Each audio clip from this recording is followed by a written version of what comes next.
The night Elara turned 18, her fated mate rejected her before the eyes of the entire pride. It was not in private, nor with a gentle word, but in the very heart of the Moonridge Pack ceremonial square beneath the full moon. Hundreds of wolves stood circling the great pyre, all bearing witness to that moment. As Alpha Kael stepped toward her, the entire forest seemed to fall into a hush. The strongest man in the pack, the one whom every she-wolf dreamed of, was the very man the moon goddess had just ordained as her mate. In one brief heartbeat, Elara believed her life had just changed, but as Kael came to a halt before her, his gaze held no warmth, only coldness and disdain. He turned toward the pack and spoke in a clear voice. I, Alpha Kael of the Moonridge Pack, reject Elara as my fated mate. Gasps echoed across the square, and then laughter began to spread. Yet, what made that night Elara's nightmare was not merely the rejection. Hours later, in the dark forest beyond the territory, another alpha would find her. An alpha stronger, more dangerous, and that man would make her entire world change, who dared to reject my mate. Chapter 1. The Night of Rejection. Elara had always been the one standing at the fringes of the Moonridge Pack. No one truly hated her, but no one deemed her important, either. She was an Omega, the weakest wolf in the pack. Her parents had died years ago in an attack by rogue wolves, and since then, Elara had grown up assisting with small tasks within the pack, cleaning kitchens, tending the herb gardens for the healer, carrying supplies for the elders. Her life was simple and quiet. Most of the time, Elara simply tried not to draw attention, but tonight, that would be impossible, for the entire Moonridge Pack had gathered in the woods north of the territory for the awakening ceremony, the night when wolves turning 18 would feel their fated mates. The ceremonial pyre burned brightly in the center of the clearing, the firelight reflecting upon the faces of hundreds of wolves. Elara stood on the outskirts of the crowd, quietly observing, until a scent emerged in the air. Powerful, wild, and unmistakable. Elara faltered as the wolf within her moved for the first time. A single word echoed in her mind: mate. Her heart raced as her eyes searched the clearing, finally coming to rest upon Alpha Kael. Kael stood on the other side of the fire, tall and imposing. Every wolf in the pack respected him. When he moved, the other wolves instinctively cleared a path. But at this moment, Kael's gaze was fixed directly upon Elara. A flicker of recognition passed through his golden eyes. The crowd began to whisper, "Why is the alpha looking at her? Isn't that Elara? That Omega girl?" Kael began to walk toward her, each slow step making the air in the square grow tense.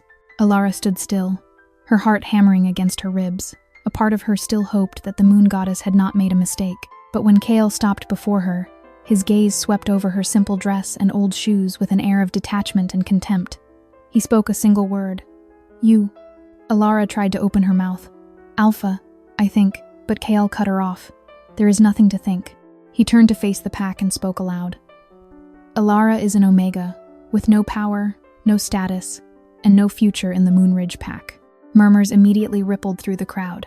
Kael continued, "Moonridge needs a strong Luna, not a weak Omega." Elara felt her throat tighten. She knew what was about to happen, yet she still whispered, "Alpha, please don't." Kael did not look at her. He raised his voice enough for the entire pack to hear. "I, Alpha Kael of the Moonridge Pack, reject Elara as my fated mate." Pain struck like a blade piercing through her chest. Elara took a step back and collapsed to her knees. The crowd gasped sharply, and then the laughter began to rise, louder and more frequent. She truly thought the alpha would choose her. How pathetic. Look at her face. Kael stepped closer, lowering his voice enough only for Elara to hear. "You should feel lucky. At least I rejected you before you shamed me in front of the whole pack." Chapter 2. The Cruel Laughter. At that exact moment, a sweet voice rang out behind him. Kael. Lyra stepped forward, the daughter of the Beta, and the one the entire pack had always believed would become Luna. She looped her arm through Kael's with a triumphant smile. The crowd immediately cheered. Kael placed his hand upon her waist and declared, "This is the future Luna of Moonridge." The cheering grew even louder. Lyra looked at Elara and spoke softly. "Perhaps you should leave this place." Kael did not object. He did not even look at Elara one more time. And in that moment, Elara understood that she no longer had a home, so she turned and walked into the dark forest behind the ceremonial square. The laughter of the Moonridge Pack still echoed in Elara's mind as she departed from the ceremonial grounds. The firelight behind her slowly vanished amidst the dark trunks of the forest, but the cruel words followed her like ghosts. Pathetic Omega. Did she truly think the Alpha would choose her? Lyra is the one worthy of being Luna. Each of Elara's footsteps grew heavier as the agony of the shattered mate bond rose in waves. It was not merely sadness or shame. It was like a deep wound within her soul, an invisible cord being torn apart, leaving her heart hollow and aching. Elara quickened her pace, as if by distancing herself far enough from the pack, those memories would no longer be able to reach her. But the night forest was too quiet. Every small sound became vivid. The rustle of dry leaves beneath her feet, the wind whispering through the high pines, the distant hoot of an owl in the darkness. She had never left Moonridge territory alone at night before. A weak Omega without a warrior escort in the wild forest usually met only one end. But tonight, Elara did not care. After what had just transpired, she no longer knew where she was supposed to go. A sudden sharp pain made her stop. Elara clutched her hand to her chest as the shattered mate bond convulsed violently once more. Her breathing became rapid. Many old tales in the pack told that some wolves could not survive being rejected by their mates. Their hearts simply could not endure the shock. That thought crossed Elara's mind, making her let out a bitter, faint laugh. If she died in this forest, perhaps the Moonridge Pack would not take long to forget. She took a few more steps, and then paused beside a massive tree. The rough bark felt ice-cold against her palm. Elara raised her head to look at the sky, where the full moon hung suspended above the canopy. It was the night of the moon goddess, the night when wolves found their fated mates. But for Elara, it was the night she lost everything. Perhaps the goddess was wrong, she whispered softly. But as soon as the words fell into the quiet void of the forest, a sudden cold wind swept past. The leaves rustled as if the forest itself were protesting that thought. Elara shivered slightly. She did not believe the moon goddess could make a mistake. If so, there was only one explanation. Kael had chosen to reject destiny. That thought made her heart ache once more. The image of Kael standing in the center of the ceremonial square, his cold voice resonating before the entire pack, returned vividly to her mind. I, Alpha Kael of the Moonridge Pack, reject Elara as my fated mate. Finally, as her strength reached its end, Elara collapsed onto the frozen earth. A haunting thought crossed her mind. Perhaps, in this very moment, surrendering to death would be the kinder mercy. Chapter 3. The Walk into Exile. Elara closed her eyes, letting the heart-wrenching pain of the shattered mate bond grant her a momentary respite. But when she opened them, the surrounding forest seemed darker than before. She realized she had wandered much further than intended. The familiar paths leading back to Moonridge territory had vanished behind her. Before her lay only dense rows of trees and a fathomless, lingering darkness. A sense of solitude slowly crept into her heart. Elara walked on, slower this time, not out of fear, but because her body was beginning to succumb to exhaustion. The ache from the mate bond had not yet fully subsided. It throbbed like a wound that had not yet begun to close. Her foot caught on a massive root, and she stumbled, falling onto the cold earth. A faint breath escaped her lips. Elara did not stand up immediately. She simply sat there, palms pressed against the damp, frigid ground. The sky above the canopy revealed glimpses of silver moonlight. Everything around her was so silent that she could hear the rhythm of her own heartbeat. In that moment, Elara realized a terrifying truth. She had nowhere left to return to. The Moonridge Pack had turned its back on her. Her mate had rejected her in front of everyone. And now, she sat alone in the dark forest, a place where any predator could emerge at any given moment. Elara took a deep breath and forced herself to stand. Whatever happened next, she could not remain here forever. But just as she took a few more steps, another wind swept through the woods. This time, Elara stopped instantly. There was something else in the air. A foreign scent. It was faint, nearly imperceptible to an ordinary wolf. But to Elara, in her heightened state of sensitivity after the bond was broken, that scent became hauntingly clear.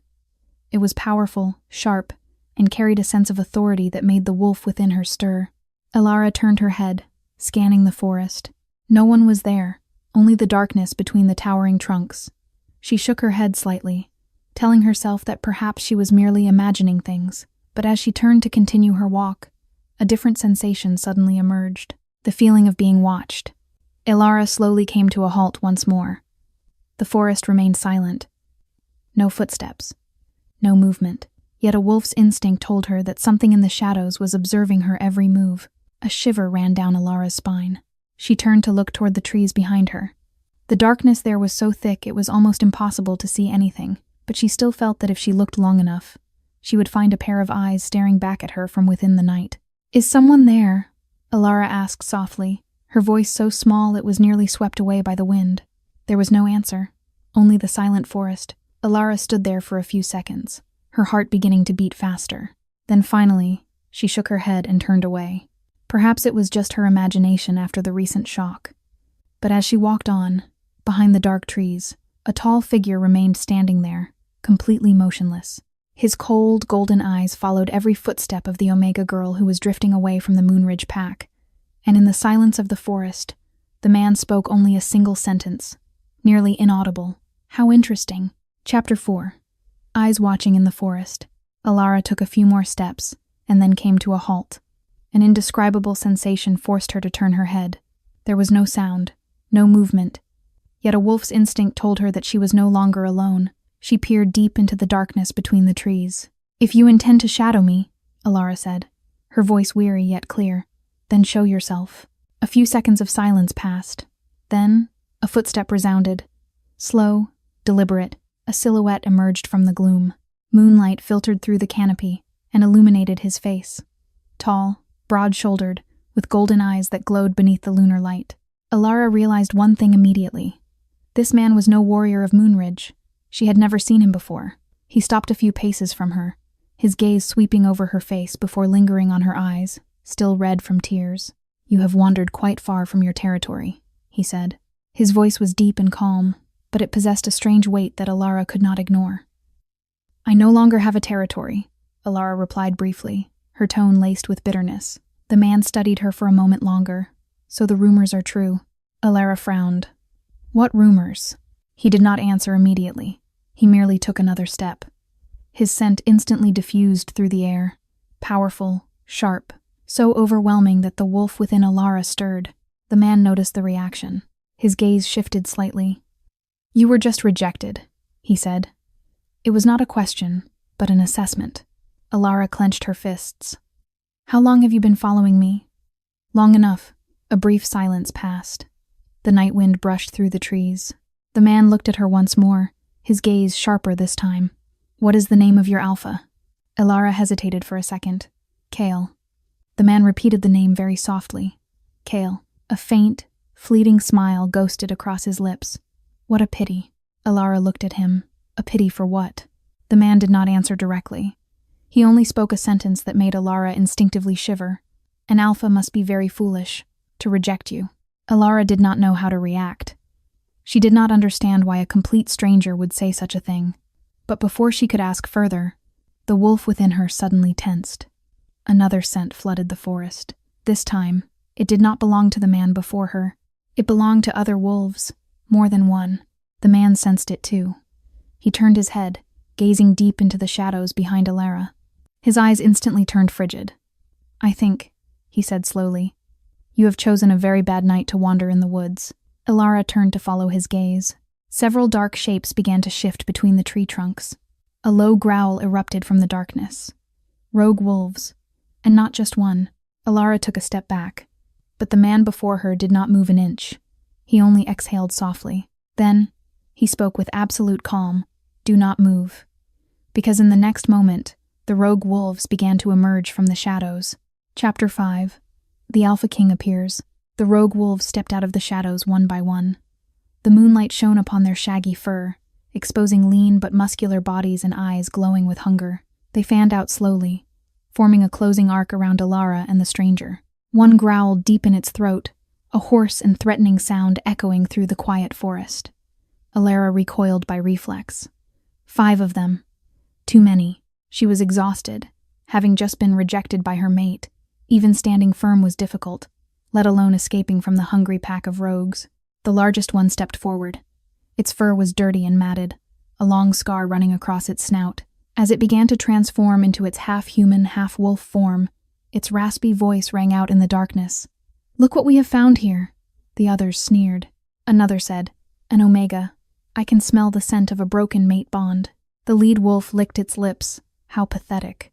Elara felt a chill run down her spine. She glanced at the man standing beside her. He still stood still, not retreating, not showing any sign of tension, only looking at the rogues as if they were merely a minor nuisance. "We should run," Elara whispered. The man tilted his head slightly, as if that statement were quite interesting. "Run." The lead rogue laughed loudly. "Listen to him. Who do you think you are, Alpha?" He took a few more steps. "There are no pack laws here, only the strong." The man finally raised his head completely. The moonlight shone directly into his golden eyes. In that moment, something changed in the air. There was no loud noise, no roar, but an invisible pressure spread throughout the forest, making even the rogues falter for a short beat. "I gave you the chance to leave," he said. The rogues looked at each other and burst into laughter. One roared and lunged. "A mistake," the man moved, so fast that Elara nearly did not see the movement. A strike as powerful as thunder sent the first rogue flying straight into a nearby tree. The sound of breaking bones echoed through the night. The others immediately roared and lunged from many directions. But he was faster. A pivot, a strike with the elbow. One rogue fell to the ground. The third leaped from behind. But the man caught its neck in midair, then threw it hard to the ground like throwing a stone. The ground shook slightly. Elara stood paralyzed. All happened too fast. The remaining rogues began to waver. One recoiled. "Not right. No Alpha is this strong." The man looked at them. His gaze was so cold it made both wolves freeze. "You should run," he said. His voice was very small, but the pressure from it made the air heavy. One rogue turned and fled immediately. The other hesitated for half a second. A second mistake. The man appeared right in front of it. A single movement. The rogue fell. The forest returned to silence, as if the battle just now had never happened. Elara still stood still, her heart beating hard in her chest. The man lightly brushed the dust off his hands, as if he had just settled a very small matter. Then he turned to look at her. "Are you injured?" Elara shook her head slowly. She still did not fully understand all that had just happened. No Alpha in the Moonridge Pack could defeat 5 rogues that fast. No one. Elara looked at him. "You? Who are you?" The man was silent for a moment. The night wind swept through the forest. Then he spoke. "Lucian." Only a name. But when that name rang out, the wolf inside Elara froze, because every werewolf pack knew that name. Lucian, Alpha King, the king of all packs. And at this moment, he was standing right in front of her. Chapter 6. The Impossible Mate. The name Lucian still resonated in Elara's mind as silence gradually returned to the forest. The rogue wolves lay motionless behind her, but she almost no longer paid them any attention. Before her now was the man who had taken down the entire pack in just a few seconds. Alpha King, the king of all werewolf packs. Elara had heard many stories about him from the warriors of the Moonridge Pack, stories told in voices both awestruck and wary. People said that no Alpha on the continent was stronger than Lucian. They said that as long as he stepped into the territory of a pack, even the most arrogant Alphas had to bow their heads. But standing before him now, Elara felt only one thing, an overwhelming presence so intense it made the surrounding air seem to grow heavier. Elara instinctively took a step back, not out of fear, but because her instinct told her to maintain a distance. Lucian noticed that small movement immediately. His golden gaze rested on her, calm and sharp.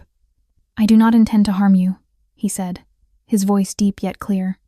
The way he spoke was not a reassurance, but more like a simple truth. Elara looked at him for a few more seconds before speaking. "You are the Alpha King," she spoke slowly, as if trying to confirm something she herself did not yet fully believe. Lucian did not deny it, nor did he explain. He simply stood there, his silence being the answer itself. A light breeze swept through the forest, carrying the scent of damp earth and dry leaves. Elara took a deep breath, trying to keep her voice steady. "Then why are you here?" Lucian did not answer immediately. His gaze remained on her face, observing calmly yet intently, as if searching for something. "I could ask you the same," he said after a few seconds. Elara laughed softly, but the laughter held no joy. "I was just rejected by my mate." "You have heard it already." She thought that answer would end the conversation. But Lucian did not turn away. On the contrary, his gaze shifted slightly. Not obvious, just a sharper attention. He stepped slowly a bit closer to her.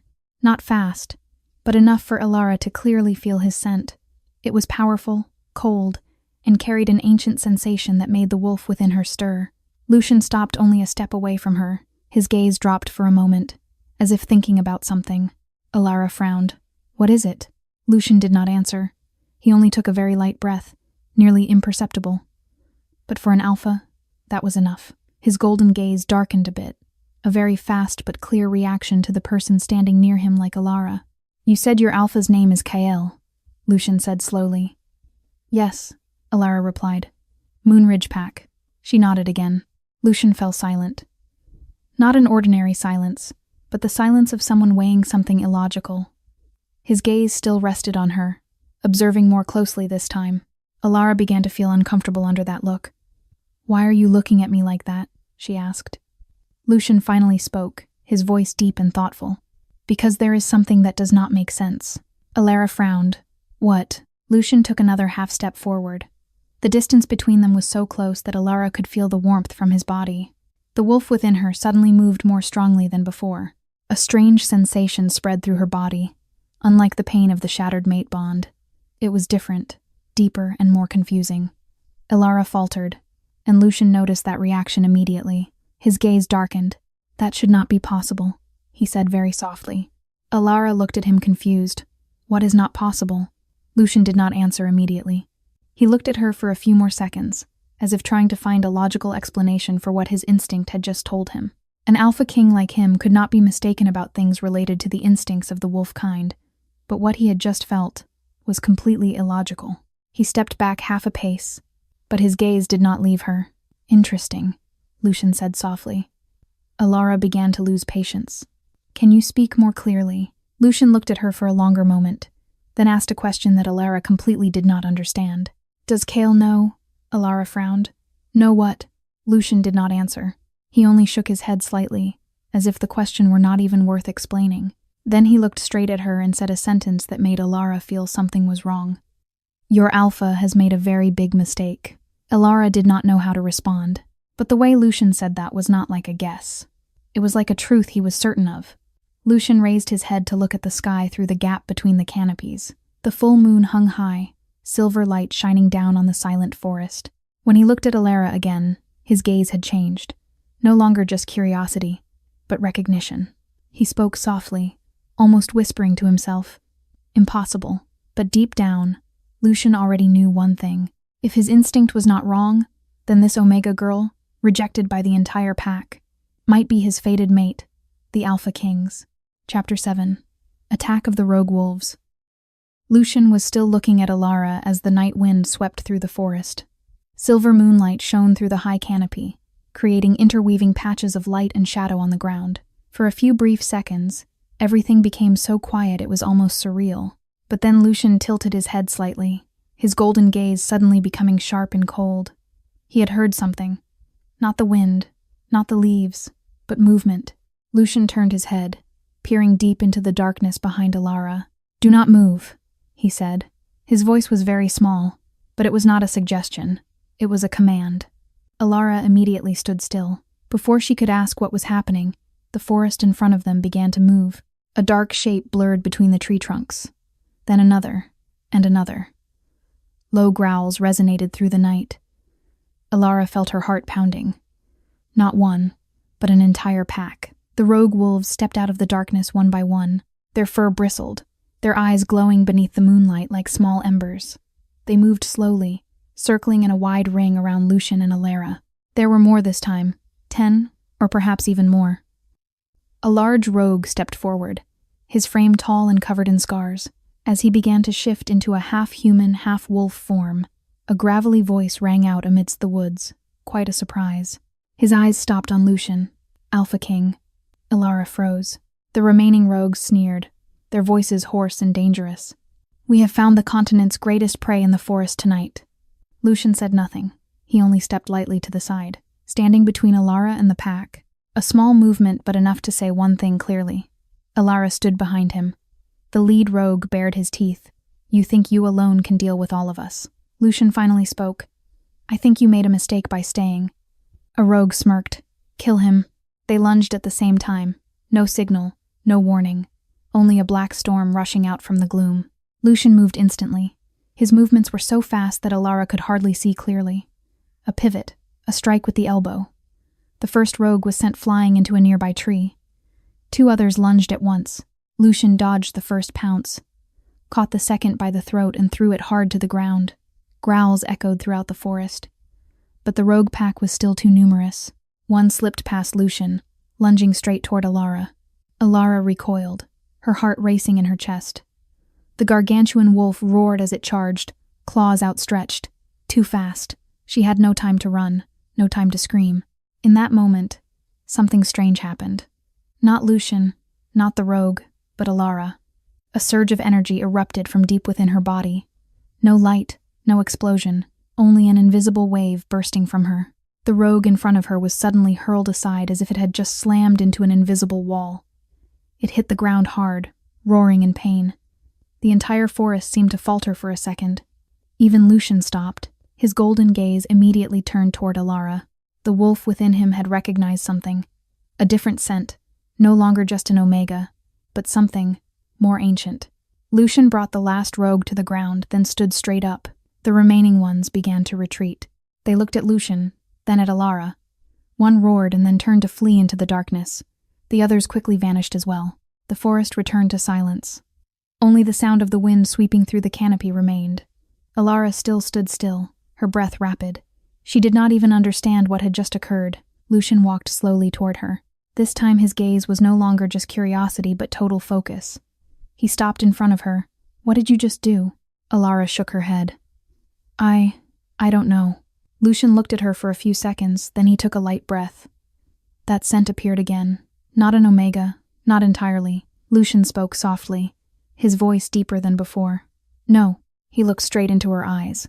"You are not an omega." Elara frowned. "What?"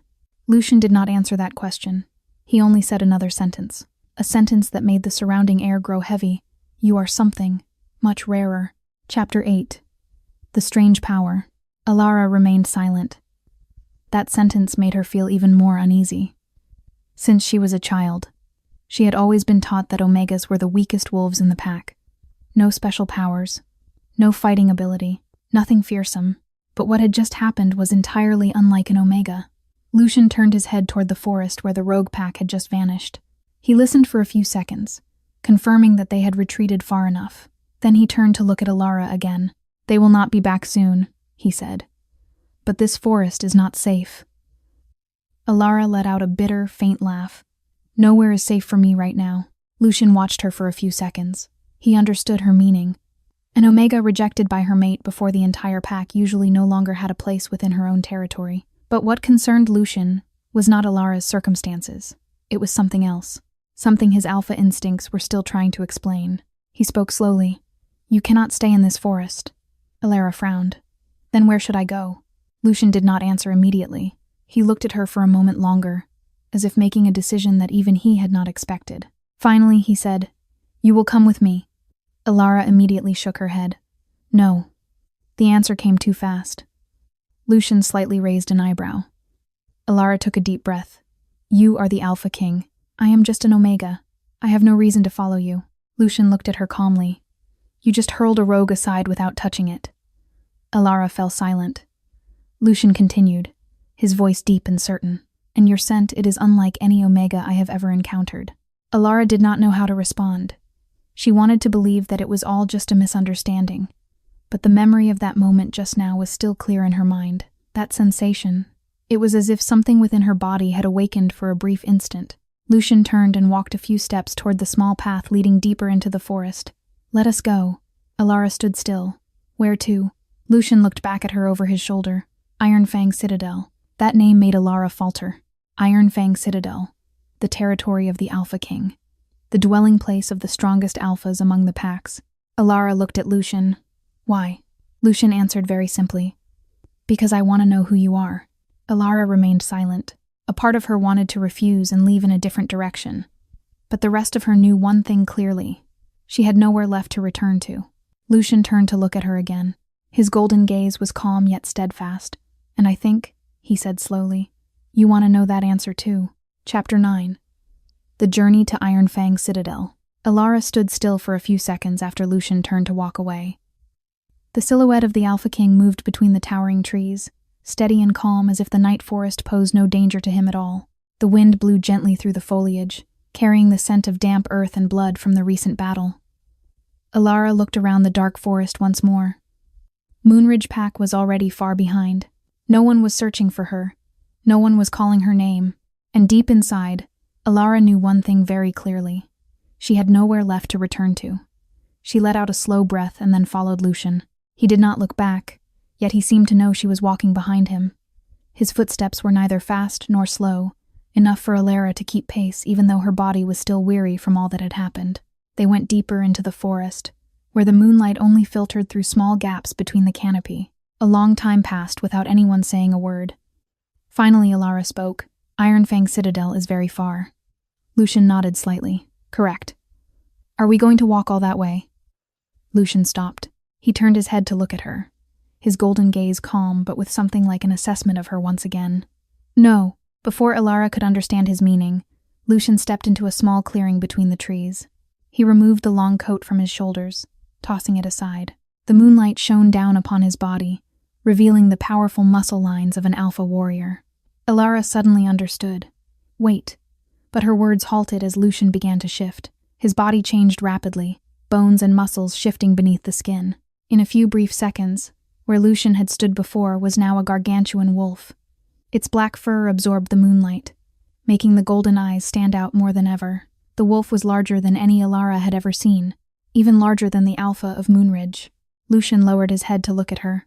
No words were needed. Elara understood his meaning immediately. You want me to climb on? The wolf let out a very small growl, almost like a confirmation. Elara hesitated for a second. She had never ridden on the back of a wolf before. But after everything that had happened tonight, that was almost the least strange thing. Elara stepped closer. She placed her hand on the thick fur on Lucian's neck. It was warmer and softer than she imagined. As she climbed onto his back, the massive wolf stood completely still, as if waiting for her to settle her position. All right, Elara said softly, her hands lightly gripping the fur around his neck. Immediately, Lucian began to move. At first, it was only a walk. But just seconds later, he accelerated, then ran. The forest began to blur past on both sides so fast that Elara had to crouch lower. The night wind whipped through her hair, carrying the scent of the woods and damp earth. Lucian moved between the tree trunks with perfect precision, leaping over massive roots and boulders as if he already knew every obstacle. Elara had never moved so fast in the forest. She tightened her grip slightly on the fur of his neck. Do you always move this fast? Lucian did not answer, but she could feel a small rumble in his chest, almost like a laugh. They ran for a long time. The forest gradually changed as they traveled further from Moonridge territory. The pine trees began to thin out, giving way to low cliffs and more rugged terrain. Elara raised her head as she saw distant mountain ranges beneath the moonlight. Is that the direction of Ironfang? Lucian gave a low growl of confirmation. Ironfang Citadel was located deep in the northern mountains, an ancient stone fortress where the Alpha King and the strongest warriors of the packs resided. Elara had never thought she would go there, but now she was on her way there, together with the Alpha King. After a long while, Lucian slowed down. He leaped across a small stream, then stopped in a clearing in the woods. Elara slid down from his back as he began to shift back into human form. A few seconds later, Lucian stood before her once again. He retrieved the coat he had tied around his neck during the shift and draped it over himself. Elara looked at him. Are we resting? Lucian nodded slightly, for a moment. Elara sat down on a nearby rock, still feeling dizzy from the distance they had just run. She looked up at the sky. The moonlight had shifted higher. Lucian stood nearby, his gaze not on the forest, but on her. Elara noticed it. You are still thinking about what happened earlier. Lucian did not deny it. You released a source of power that even you do not understand. Elara looked down at her hands. I told you. I do not know what it is. Lucian stepped a little closer. We will find out soon. Elara raised her head to look at him. Lucian continued. When you touched the Lunar stone at Ironfang, that name made Elara falter. The Lunar stone, Lucian nodded. Nothing in the werewolf world can hide its true nature before the Lunar stone. Elara fell silent. An unfamiliar sensation appeared in her heart. Not exactly fear, but more like standing before something that was about to change her life. Lucian looked at her for a few more seconds. Then he spoke slowly. And I have a feeling what we are about to discover will not be simple. Chapter 10. The Lunar Stone Test. The eastern sky had just begun to turn a pale gray when they arrived at the Ironfang Mountains. Massive cliffs stood upright, like natural walls surrounding the valley ahead. Elara had never seen a place like this. Moonridge Pack was merely a large village in the woods, but the place before her was like an ancient fortress born from the mountain itself. Towering stone walls rose from the mountainside, rough yet formidable. Upon the watchtowers, wolf warriors stood guard in silence, their gazes immediately turning toward Lucian as he entered the gates. No one asked any questions. Those warriors simply bowed their heads. Alpha King. Voices echoed from both sides of the stone gate as they walked through. Elara had never seen Alphas bow to anyone, but at Ironfang, it seemed to be a matter of course. Lucian did not stop. He walked across the vast stone courtyard of the fortress, while Elara followed behind. Warriors, betas, and alphas from various different packs all stopped when they saw them. A few looked at Lucian with familiar reverence, but their gazes quickly shifted to Elara, a strange Omega walking beside the Alpha King. Silence spread throughout the courtyard. Lucian did not explain. He only continued walking toward the largest stone tower, situated at the center of the fortress. Elara.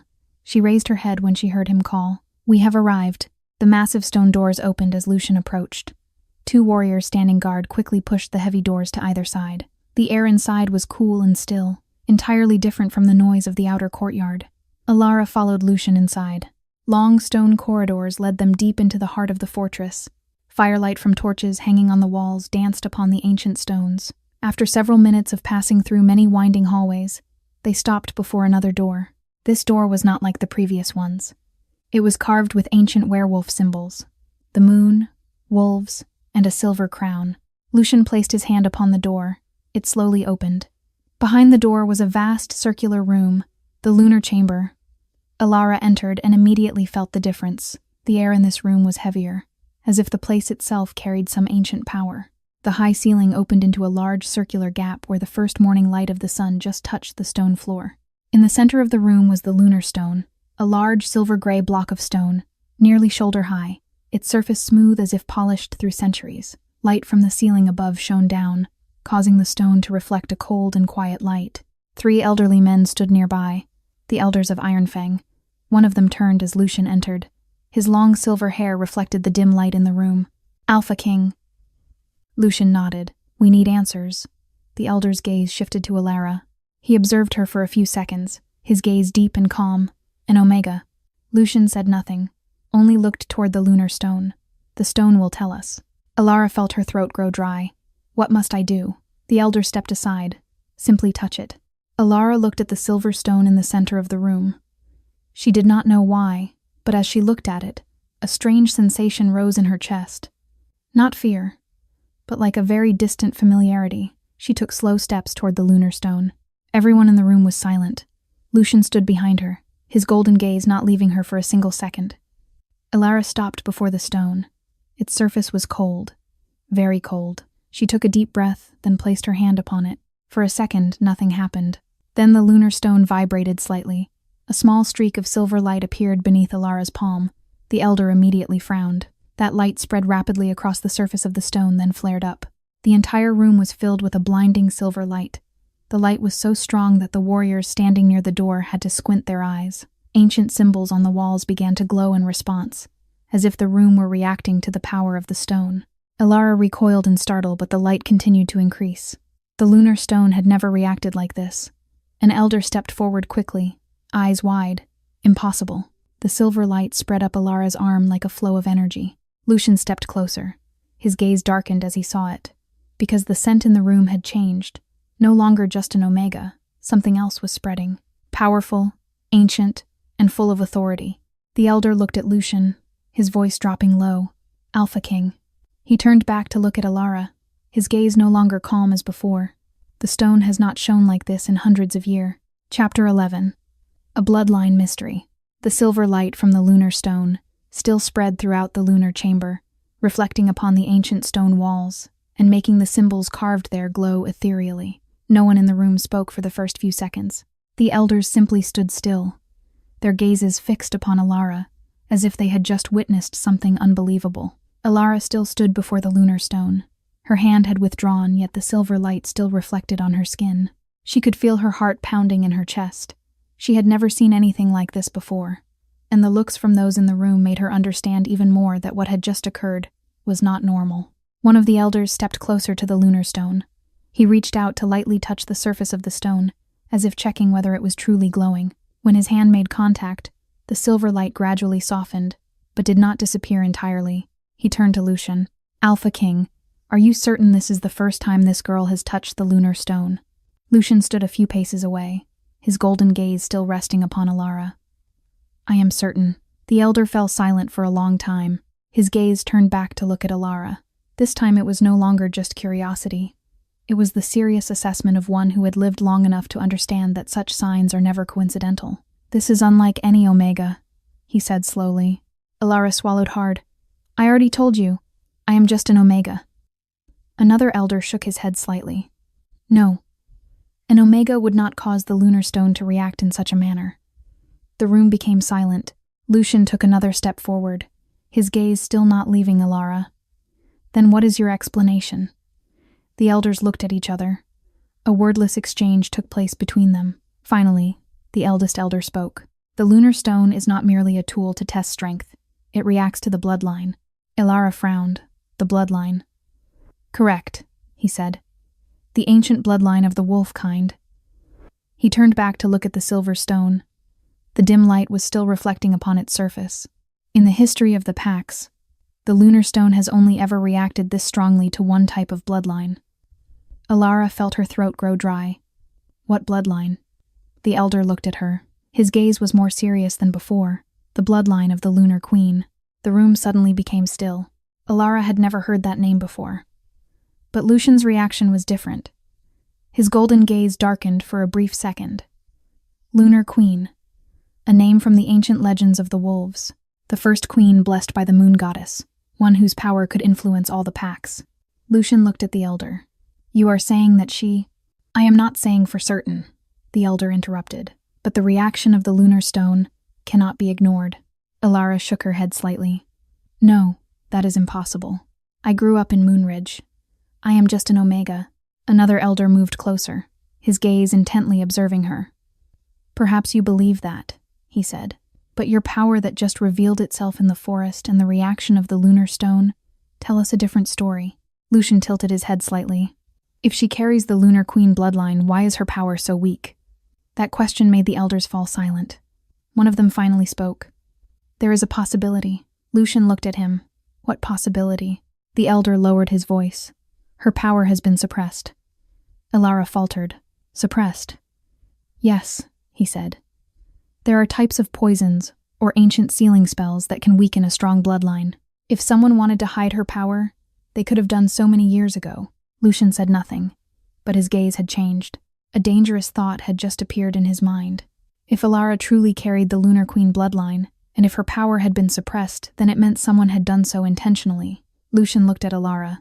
This time his gaze was no longer just curiosity but protection. He spoke slowly. I think the Moonridge Pack has hidden much more than we imagined. Chapter 12. The Alpha King's Protection.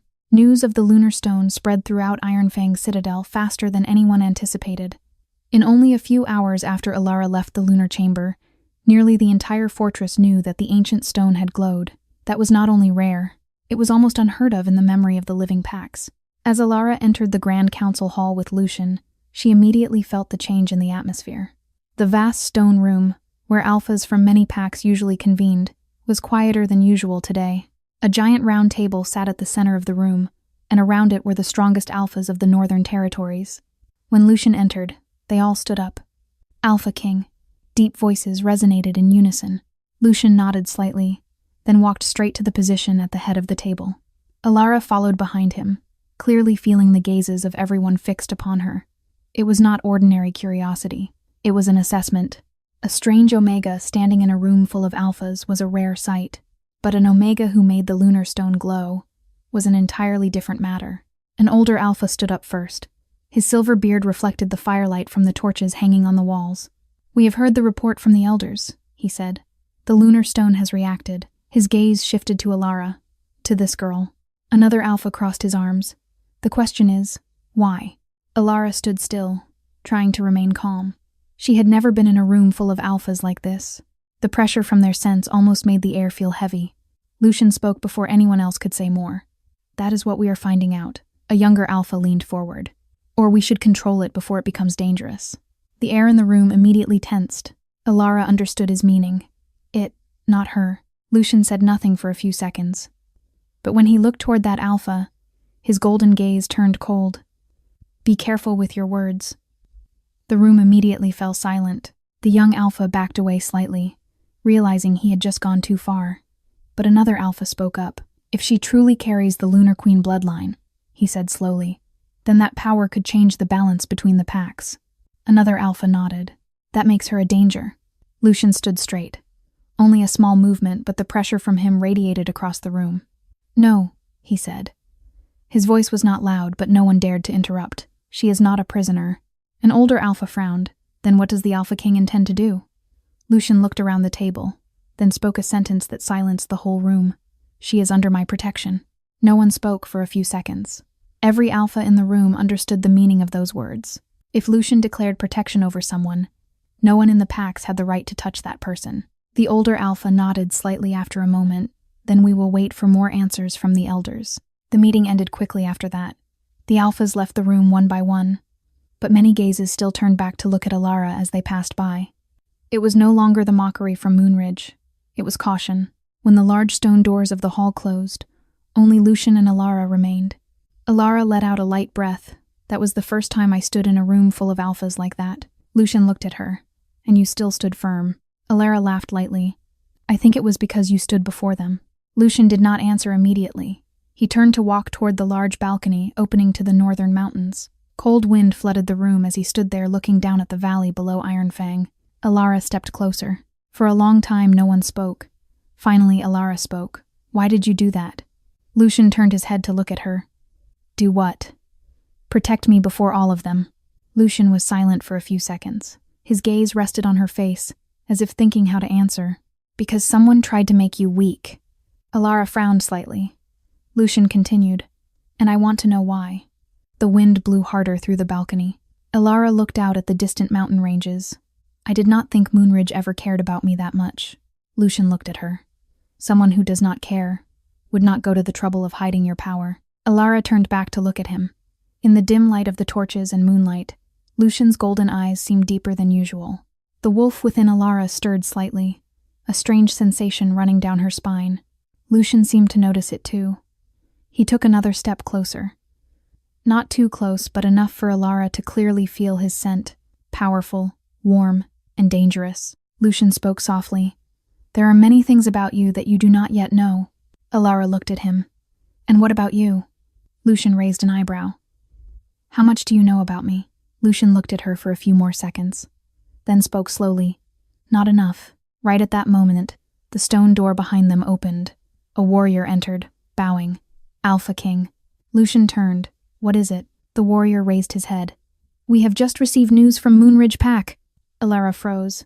Lucian asked, what did they say? The warrior replied, Alpha Kael is searching for the Omega girl who left their territory. The air on the balcony suddenly grew colder. Lucian turned his head to look at Elara. His gaze now was entirely different. It seems, he said slowly, Moonridge is starting to realize what they have lost. Chapter 13. News from Moonridge. The air on the balcony of Ironfang remained cold after the warrior delivered the news. Mountain winds blew strongly across the high stone walls, carrying the scent of deep forests and cold stone. Elara stood still upon hearing the name Moonridge Pack mentioned. Only a single night ago, she was still standing in the square of that pack, and now, she was in the fortress of the Alpha King. Lucian looked at the warrior. Continue. The soldier bowed his head. Alpha Kael has sent men to find the Omega girl who left their territory. They say she may carry important information of the pack. Elara let out a faint laugh. The laughter held no joy. Important information. She shook her head. I was not even allowed to participate in the pack meetings. I do not know what secrets they think I could carry. Lucian did not laugh. His golden gaze darkened slightly. Kael is not the type of alpha to waste warriors on a worthless Omega, he said. Elara looked at him. Perhaps you have never lived in Moonridge. Lucian did not respond immediately. He turned to look out at the valley below Ironfang. The distant mountain ranges were submerged in pale moonlight, silent and ancient. Then he spoke. I think he has realized something. Elara frowned. What?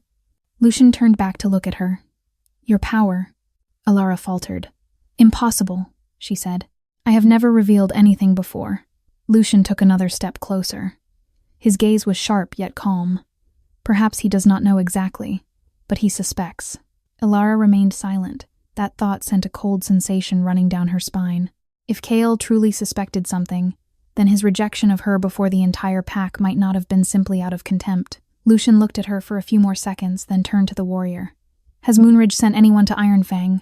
Not yet, Alpha King, but scouts say a group of their warriors is moving north. Lucian nodded slightly. Continue to monitor. Yes, Alpha King. The warrior bowed and then left the balcony. The stone door closed behind him, leaving Lucian and Elara alone amidst the night wind. Elara crossed her arms. If Kael is truly looking for me, what do you think he wants? Lucian looked at her. One of two things. Either he wants to kill you.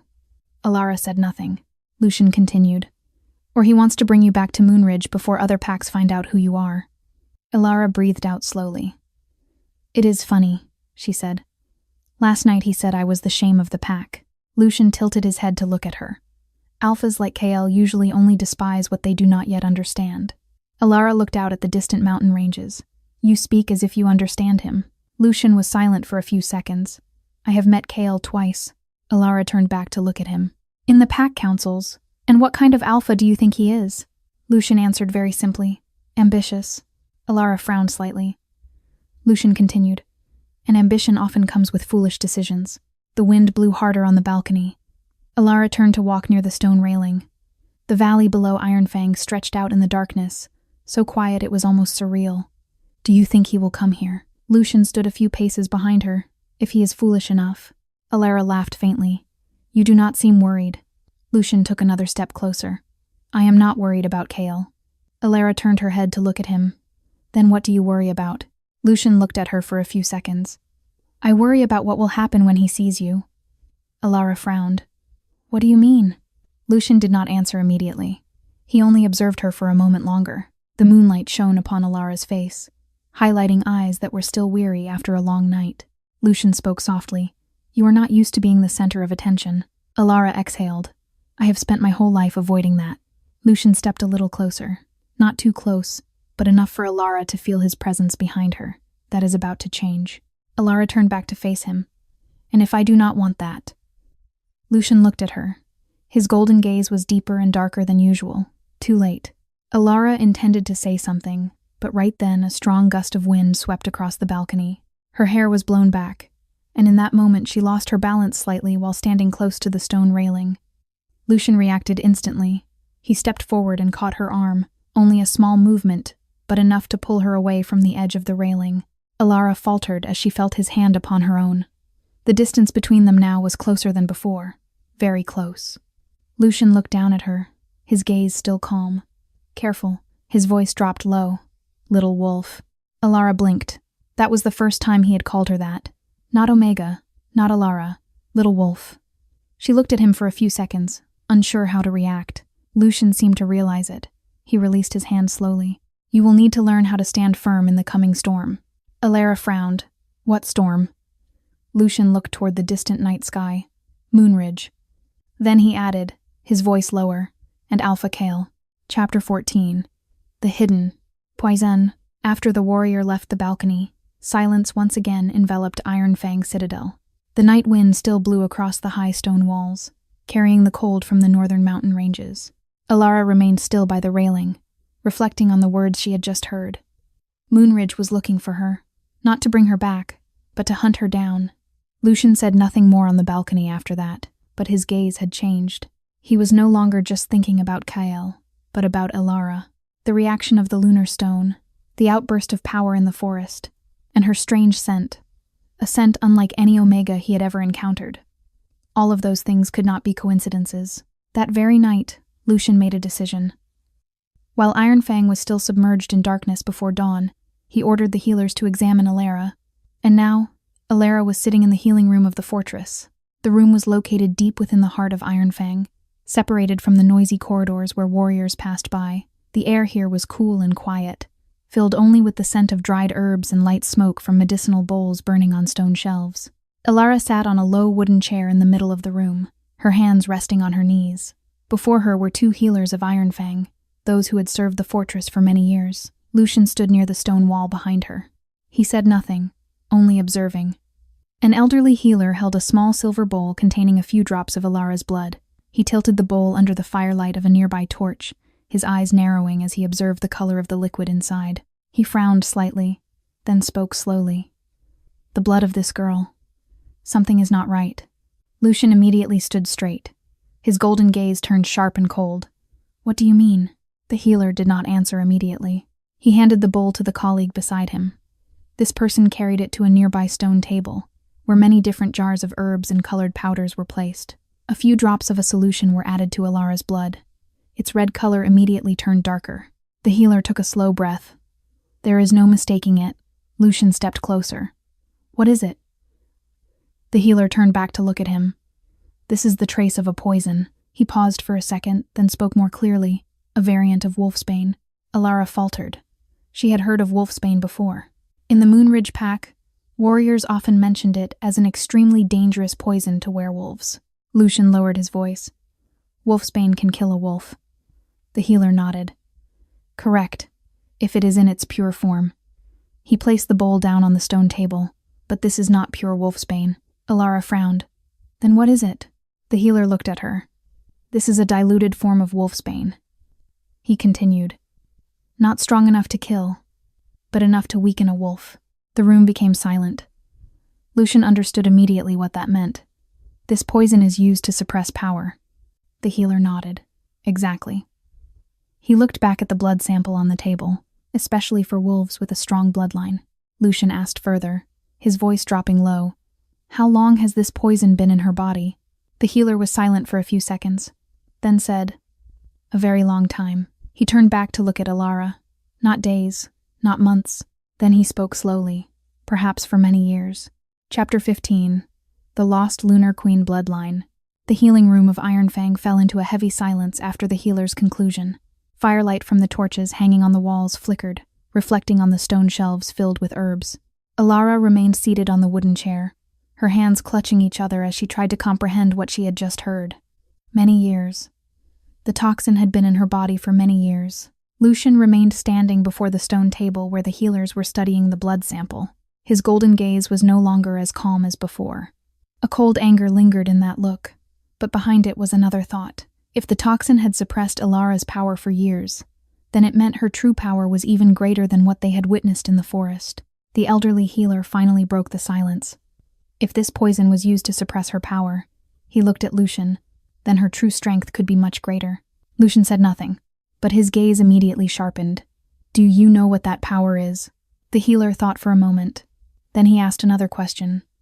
Alpha King, when she touched the lunar stone, how did the stone react? Lucian answered briefly. It glowed. The healer nodded slightly, as if he had been waiting for that answer. How strong was the light? Lucian recalled the scene in the lunar chamber. Silver light flooded the entire room, causing even the ancient symbols on the walls to glow along with it. Stronger than any time I have ever seen. The two healers looked at each other. One of them exhaled slowly. Then that explains many things. Elara frowned. Explains what? The healer turned back to look at her. His gaze was no longer just the examination of a physician. It carried both respect and caution. In the history of the wolf packs, he said slowly, the lunar stone has only ever reacted this strongly to one type of bloodline. Elara felt her heart beat faster. What bloodline? The healer was silent for a second, then said, The bloodline of the Lunar Queen. The room sank into stillness. Elara had never heard that name before, but Lucian's reaction was different. His golden gaze darkened for a brief moment. Lunar Queen, a name that existed in the most ancient legends of the wolves. The queen chosen by the moon goddess, the one who carried within her a power that could influence all the packs. Lucian spoke slowly. You are saying that she carries that bloodline. The healer shook his head slightly. We cannot confirm it entirely yet. He pointed toward the blood sample on the stone table, but every sign points in one direction. Elara shook her head. Impossible. I grew up in Moonridge. I am just an Omega. The healer looked at her. You may have been raised as an Omega, but that does not mean you are truly an Omega. Lucian took another step closer to the stone table. His gaze still rested on Elara. The outburst of power in the forest, the lunar stone reacting, and the toxin suppressing her power. He spoke slowly. Everything fits. The healer nodded. And there is one more thing. Lucian looked at him. What is it? The healer lowered his voice. In the legends, the Lunar Queen bloodline always comes with a sign. Elara frowned. What sign? The healer looked at her. A special wolf. Elara did not understand. Which wolf? The healer answered.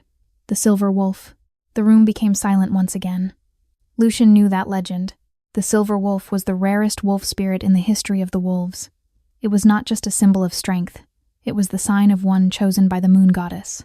Lucian turned to look at Elara. This time his gaze was entirely different. It was no longer just curiosity but recognition. If what the healer said was true, then this Omega girl, rejected by her entire pack, could be the bearer of a bloodline that the entire werewolf world had not seen in centuries. Lucian spoke slowly. If this is true? He paused for a second. Then Moonridge has hidden the most dangerous thing on the continent. Elara still stood still, trying to understand all she had just heard. But I never felt like I had any power at all. The healer answered immediately. Because the toxin suppressed it. He continued. But your body is beginning to eliminate the poison. Lucian looked at Elara. Your power is awakening. Elara felt a strange sensation run through her. She did not know if it was fear or something else. Lucian stepped closer, and when it fully awakens, he looked straight into her eyes.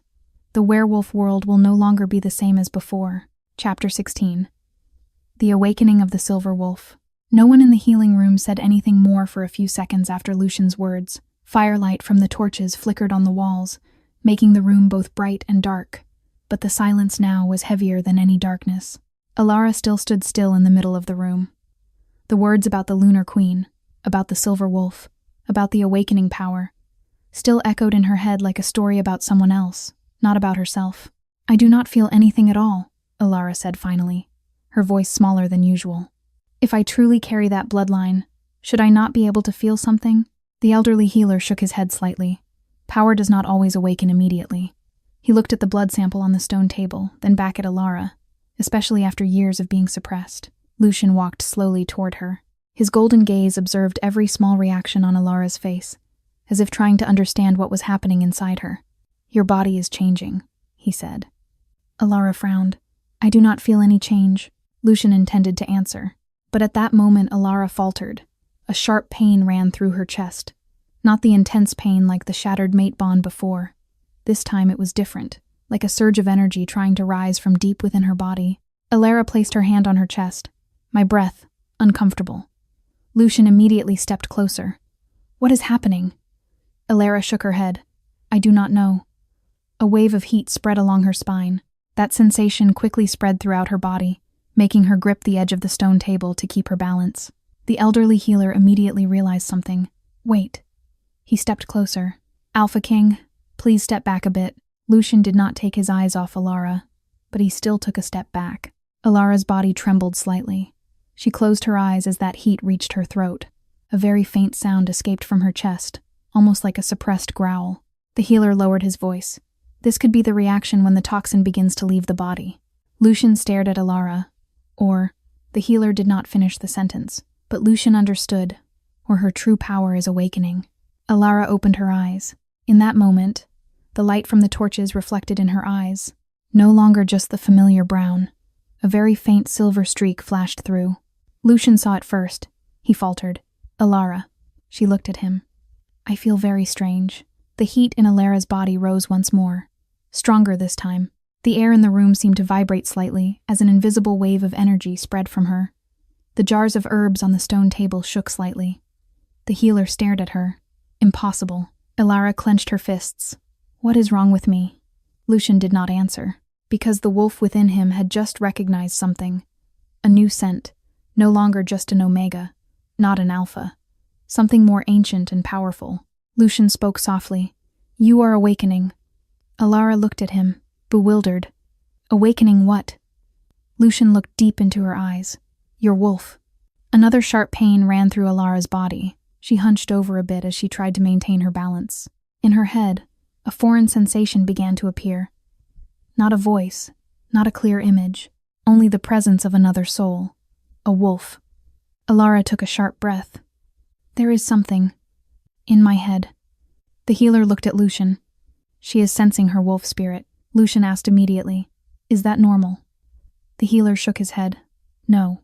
He looked at Elara with a gaze filled with both astonishment and fear. Ordinary wolves only sense their spirit when they shift for the first time. Elara had never shifted. Lucian understood the meaning of that immediately. If Elara's wolf spirit was awakening before she shifted, then that wolf could not be an ordinary wolf. Elara closed her eyes, the sensation in her head becoming clearer. A blurred image appeared in her mind. A wolf, very large, and its fur silver. Elara opened her eyes abruptly. Lucian. Her voice trembled slightly. I see it. Lucian stepped closer. See what? Elara whispered. A wolf. The room was silent. Lucian asked further, How does it look? Elara swallowed hard, then said, Silver. Chapter 17. The Growing Bond. The healing room of Ironfang became so silent that the faint crackling of fire in the herbal bowls could be heard. No one spoke after Elara uttered those last two words. Silver wolf. The two healers looked at each other as if they had just heard something that should not exist in this era. Lucian did not take his eyes off Elara. His golden gaze darkened as the instinct of the wolf within him reacted more strongly than ever before. Elara still stood there, her breath rapid, as if she had just seen something too vast to fully comprehend. It is still there, she said softly, her hand placed on her temple as if trying to maintain her balance. I can feel it. Lucian took another step closer, but this time he was more careful. Not out of fear, but because his instincts were warning him that what was awakening within Elara was not something that should be forced. What do you see? He asked. Elara closed her eyes for a second, then opened them. It is looking at me. That sentence caused the two healers to take a sharp breath. In the ancient legends of werewolves, only extremely powerful wolf spirits could communicate with their masters before shifting. The elderly healer spoke slowly, as if every word had to be weighed. If you truly see your wolf spirit before shifting, then your power is far beyond what we thought. Elara shook her head slightly. It is not frightening. Lucian frowned. Not frightening. Elara looked at him. No. She took a deep breath. It is not like a wild beast. She placed her hand on her chest. It is like a part of me. Lucian did not answer immediately. But he already felt what Elara had just said. Her scent was changing. Not suddenly powerful, like an alpha. Not weak, like an omega. It was deeper. More ancient, like the scent of moonlight on cold stone. The wolf within Lucian reacted instantly. An instinct that very rarely appeared in him began to rise. Protection. Lucian took another step closer, and this time the distance between them was close enough for Elara to feel the warmth from his body. Look at me, he said softly. Elara complied. As their gazes met, a strange thing happened. It was not a burst of power like in the forest, not a silver light like when touching the lunar stone. Only a gentle wave of sensation swept between them. Elara faltered. Do you feel that? Lucian did not answer, but his gaze had changed. The wolf within him had just recognized what he had suspected before. The bond between them was no longer like when they first met in the forest. It was changing, slowly but surely. Elara whispered, I feel, when you are near. Lucian tilted his head slightly. Feel what? Elara did not know how to describe it. Not pain, not like the old mate bond. She looked down at her hands. But there is something here. She lightly touched her chest. Lucian watched her for a long time. Throughout his life, he had seen many alphas find their mates. He knew what that sensation looked like, and what was happening between him and Elara began to look disturbingly like that. The elderly healer spoke up softly, breaking the silence. Alpha King. Lucian turned his head to look at him. If she truly carries the Lunar Queen bloodline, then her instincts will seek the strongest person near her. He paused for a moment. Someone who can protect her. The healer's gaze shifted to Lucian. No one in the room said anything, but the meaning of that sentence was too clear. Lucian turned back to look at Elara. This time his gaze was no longer just curiosity or the responsibility of an Alpha King. It was deeper and more dangerous. Elara swallowed hard as she realized it. Why do you look at me like that? Lucian spoke slowly. Because we might have just discovered something even more dangerous than Moonridge. Elara frowned. How dangerous? Lucian looked straight into her eyes. If your wolf is truly a silver wolf, then its instinct will seek someone worthy to stand beside it. Elara did not understand immediately, but as she looked into Lucian's gaze, the silver wolf in her mind stirred slightly. A warm sensation spread through her chest. And for the first time since she saw her wolf spirit, a thought appeared clearly in her head. The silver wolf was not afraid of Lucian. It recognized him. Chapter 18. Fear among alphas. News spread throughout Ironfang Citadel faster than the mountain wind. In only a few hours after the healers reached their conclusion, the stone corridors of the fortress were filled with whispers. The lunar stone had glowed. An Omega might carry the Lunar Queen bloodline, and more importantly than all, that girl was right here in the fortress of the Alpha King. When Lucian entered the council hall again, the room was more crowded than usual.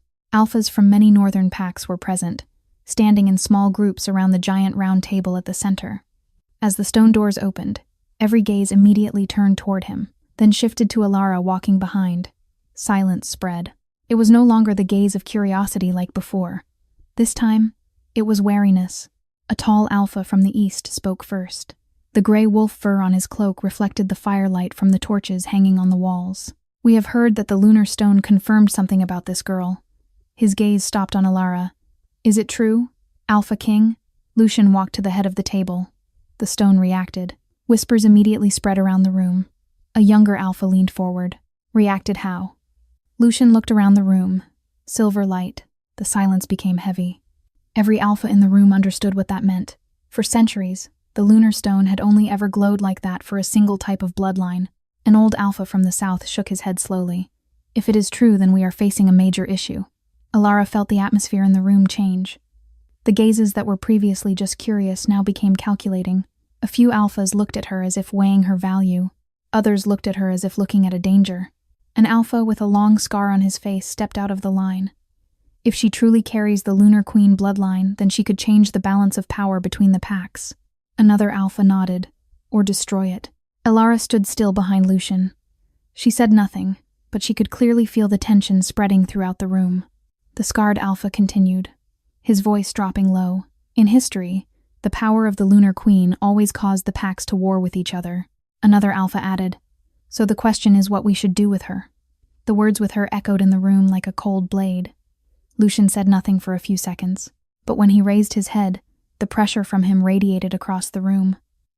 "You will do nothing." His voice was not loud, but it made the whispers stop immediately. The scarred alpha looked straight at Lucian. "Alpha King, with all respect, this is no longer just your private matter." The air immediately froze. Lucian walked slowly to the front of the round table. His golden gaze stopped on that alpha. "Explain." The other alpha did not back down. If she truly is the Lunar Queen, then all packs have the right to decide her fate. A few alphas nodded. "We cannot let such a power exist without control." Elara felt her chest tighten. Lucian stopped a few paces from the other alpha. Firelight reflected in his golden eyes. "What are you suggesting?" The scarred alpha spoke bluntly. "She should be detained until we are certain of her power." Another alpha added, "Or be stripped of it." The room suddenly became colder. Lucian looked around the round table. Then he spoke slowly. "No one in this room will touch her." The scarred alpha looked straight at Lucian, his gaze cold. "You cannot decide this on your own." He stepped out from the line of alphas around the table, taking slow steps toward Elara, who was standing behind Lucian. The air in the room immediately tensed. A few other alphas said nothing, but their gazes followed his every step as if wanting to see what would happen next. Elara felt the pressure before the man drew near. It was not the pressure of words, but the aura of an alpha. His strength spread through the room like an invisible wave. The torches on the wall shook slightly as that pressure increased. "What do you intend to do?" Lucian's voice dropped low. The other alpha did not stop. "Just want to see more clearly the one you are protecting." He took another step. Lucian moved instantly. In just a moment, he was standing between the alpha and Elara. His golden gaze was so cold it made the air in the room seem to drop several degrees. "Stop!" The scarred alpha laughed faintly. "Or else what, Alpha King?" He took half a step more. "Take one more step," Lucian said slowly, "and I will make you regret entering this room." Silence spread throughout the Ironfang meeting hall. No one doubted that Lucian could do it, but the scarred alpha still did not retreat. The pressure from him increased, spreading like a wave, and Elara felt it. Her breathing became heavier. Her chest tightened as the aura of the alphas in the room began to rise following their competitive instinct. They did not intentionally attack her, but the presence of too many strong alphas in an enclosed space caused the pressure to mount. A familiar heat spread along Elara's spine. The sensation she had felt in the healing room returned. In her mind, the silver wolf opened its eyes. A roar resonated, not in the room, but in her head. Elara faltered. At the same time, an invisible surge of energy spread from her. The giant stone table at the center of the room vibrated slightly. The torches hanging on the walls swayed as that flow of power spread throughout the hall. The alphas immediately felt it. One man turned his head. "Do you feel—" He did not finish his sentence before his gaze stopped on Elara. Another alpha took half a step back. What the hell? The pressure in the room shifted. It was no longer just the strength of the alphas. Now there was something else. Something much more ancient and powerful. The scarred alpha froze. For the first time since walking toward Elara, he stopped his pace. That is. No one finished the sentence, but all of them felt it. The power of the silver wolf. Elara still stood still, her breath rapid. The pressure in the room made her sway a bit. She was not yet used to the power awakening in her body. And right then, Lucian stepped up. Not backing away like the other alphas. He came forward, standing beside Elara, so close that their shoulders almost touched. The pressure from the other alphas was immediately blocked by the powerful aura of the Alpha King. Lucian no longer looked at the alphas in the room. He looked at Elara. Calm down. His voice was deep and steady. Elara looked at him. Her breathing gradually slowed as she felt his firm presence beside her. The silver wolf in her mind still growled lightly, but this time it was no longer angry. Lucian lowered his voice, just enough for her to hear. "No one in this room can harm you." Elara swallowed hard. "I cannot control it." Lucian spoke softly. "It is fine, little wolf." He stood straight, his golden gaze sweeping over all the alphas in the room. "You want to know her power." Silence spread. Lucian continued, his voice cold as stone. "Then look closely." Then he stood still beside Elara. And for the first time since the rumors of the Lunar Queen appeared, the alphas in the Ironfang Council Hall realized one thing. The Alpha King was not standing in front of that girl to shield her. He was standing beside her, as if he had accepted his position was beside a queen. Chapter 19. The One from Moonridge. The Council Hall of Ironfang remained heavy with tension after Elara's power had pulsed through the room. The alphas standing around the round table no longer argued. No one spoke loudly, but their gazes still flickered occasionally toward the girl standing beside the Alpha King. A few still felt the aftershocks of that energy in the air, as if the room had not yet fully settled after the invisible roar of the silver wolf. The stone doors suddenly swung open, and an Ironfang warrior entered quickly, bowing. "Alpha King." Lucian turned. "Speak." The soldier took a breath, his voice dropping low. "Moonridge Pack has arrived." The room immediately fell silent. Several alphas exchanged glances. No one needed to ask further questions. They all understood Moonridge could only have come for one reason. Lucian showed no surprise. How many? Approximately 20 warriors. An alpha near the round table frowned slightly, bringing warriors to the gates of Ironfang. "He is either very foolish or very desperate." The soldier continued. "Alpha Kael is standing before the fortress gates." The air in the room grew colder. Elara felt her heart stutter for a brief beat upon hearing that name. Kael. Only a single night ago, he had stood in the center of Moonridge Square and rejected her before the entire pack. Now, he was standing before the gates of Ironfang. Lucian turned to Elara. His golden gaze did not waver. "Come." Elara looked at him. "Where to?" Lucian said simply, "Down to the gates." Several alphas in the room immediately moved by instinct, not to interfere, but because they too wanted to witness what was about to unfold. The main gates of Ironfang Citadel opened toward the vast rocky valley ahead. The high walls of the fortress cast long shadows under the morning sun. Rows of Ironfang warriors stood along both sides of the gate, silent as stone statues. Outside the gates, Moonridge Pack stood in formation. 20 wolf warriors bore the emblem of Moonridge on their cloaks, and standing before them was Alpha Kael. He did not look like a man who had just held a mate bond ceremony in his pack the night before. His black hair was slightly disheveled by the mountain wind, a warrior's cloak draped over his shoulders. His sharp gaze fixed on the Ironfang gates as the stone doors began to grind open. Lucian stepped out first. He did not hurry. He took each slow step down the stone stairs of the fortress gate. The pressure of the Alpha King radiated into the surrounding space. The Moonridge warriors standing behind Kael unconsciously straightened their backs as they felt that power. Lucian stopped a few paces before the gate, his golden gaze looking directly at Kael. "Alpha Kael." Kael nodded slightly. "Alpha King." The two alphas stood facing each other in the middle of the rocky valley. The air between them was as heavy as the moments before a storm. Kael spoke first. "I have come to take a member of Moonridge back." Lucian did not ask who. He knew exactly whom Kael was referring to. "You are speaking of Elara," Kael answered immediately. "Correct." A few Ironfang warriors behind Lucian glanced at one another. No one said a word, but the tension was mounting. Lucian tilted his head slightly. Strange. Kael frowned. What is strange? Lucian spoke calmly.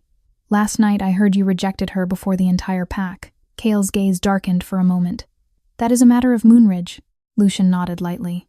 Is that so? He turned his head toward the gate behind him. Perhaps you should ask her yourself. Kael's brow furrowed, and at that moment, a footstep echoed behind Lucian. Elara stepped out from the Ironfang gates. The mountain wind blew through her hair as she descended the stone steps behind Lucian.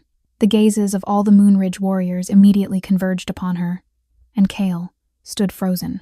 In a very brief moment, the expression on his face changed. Because Elara's scent no longer resembled the weak omega of Moonridge, it was stronger, deeper, and carried something that demanded an alpha's instinct to pay attention.